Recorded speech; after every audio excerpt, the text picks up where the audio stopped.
Howdy y'all, so quick thing up front, the collection of quick reviews in this episode are video versions of quick reviews based on mostly new but sometimes old movies, TV shows, video games, and heavy metal albums that I have written across my social media accounts within the last month or two, but with a few things added on. Also, some of these quick reviews will have been requested by my patrons, which is pretty cool, because perks. So with that out of the way, let's get started.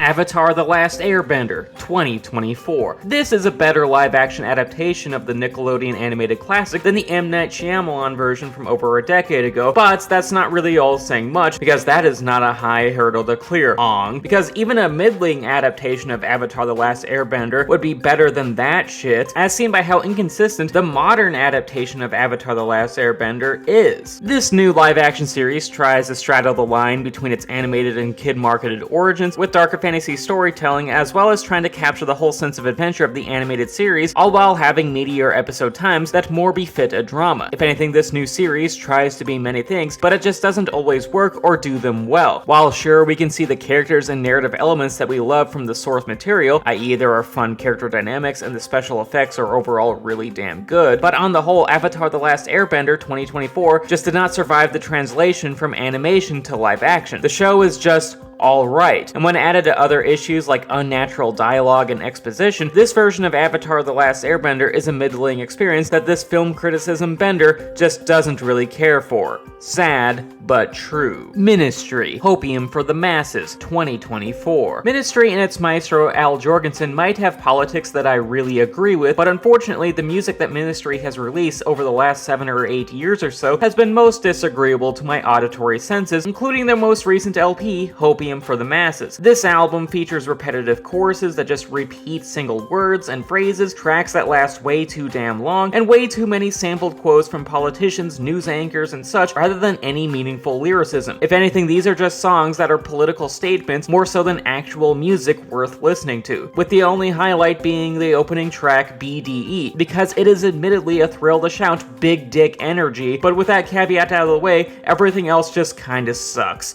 It's not very good. Percy Jackson and the Olympians, 2023. Overall, a solid YA fantasy show about demigod children trying to prove their worth to themselves and the gods of Olympus, who are essentially their parents, all while being set in a modern America that is blissfully unaware that gods and mythical creatures live among them, because we Americans are just oblivious to everything, obviously. Admittedly, the acting in this show is a little wooden at times, and its comedy relief is more geared towards children, because YA. But on the whole, the show has a grand fantastical sense of adventure that's fairly infectious. It's a fun show on its own merits, and that's even before discussing how the adaptation has the source author's seal of approval, unlike the decade-plus-old movie adaptation. So there's that too. Just an overall solid show on the whole. Gen V Season 1, 2023. This is a solid spin-off series of The Boys that focuses on younger and more diverse, superpowered people who are attempting to live up to their parents' and society's unrealistic expectations. Expectations that are overall hurting their physical and mental health, which is an interesting angle. If anything, Gen V is overall a solid show that portrays and satirizes a new angle of this universe that The Boys neglects. It's just unfortunate that the third act of the season really missed the mark, like Legolas wearing beer goggles, because if anything, the end of the show undermines, contradicts, and does a disservice to the character development and thematic storytelling that it had established prior. And that's just a bummer. Not enough to make me regret watching the show, but enough to where I felt a profound sense of disappointment.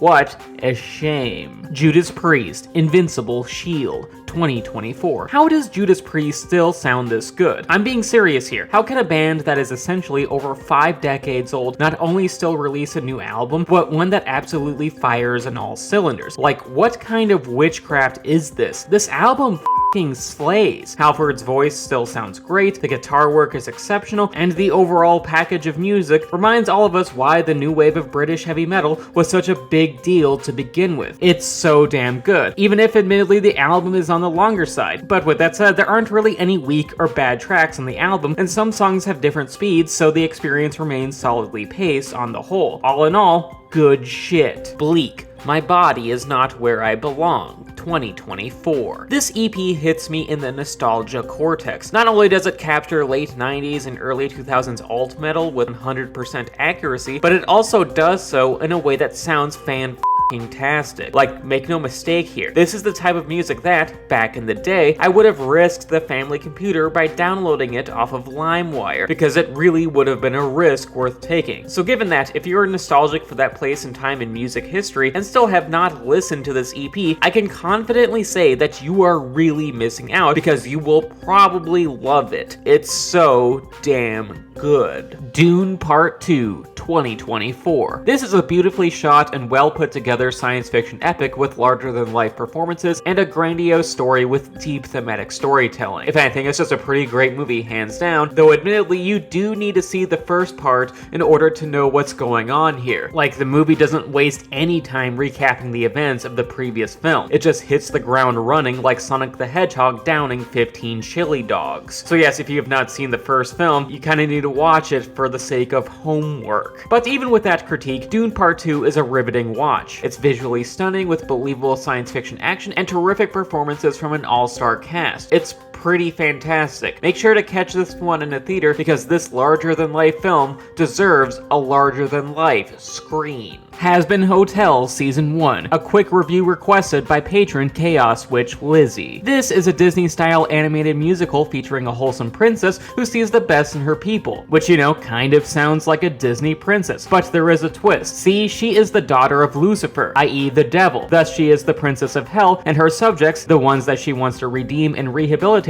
are the souls of the damned. Souls that I'll join someday. The show features a great execution of concept, wholesome animation, a wickedly dark sense of humor. Don't watch this around young kids. Very catchy music, and a show that just knows how to take its stakes with sincerity, which is important given that the show is about how everyone deserves a second chance to overcome their unfortunate hardships and predicaments and ultimately live a morally virtuous life. Or some shit like that. I wouldn't know. So yeah, Hazbin Hotel, great themes, great story, great show. Midnight. Hellish Expectations 2024. This is black and roll at its peak. Across a blistering 10 tracks and at a brief 26 minutes, you get a hefty dose of black metal, speed metal, and punk, all blended and fused together to perfection. I mean, come on, the production is absolutely filthy in the best way. The guitar tones just have a grimy feel in a way that adds layers to the band's sound rather than detract. You can still hear the instrumentals and get into a groove despite all the noise. And then finally, some of the song's vocal hooks are very infectious, especially in the concluding track F.O.A.L, which stands for F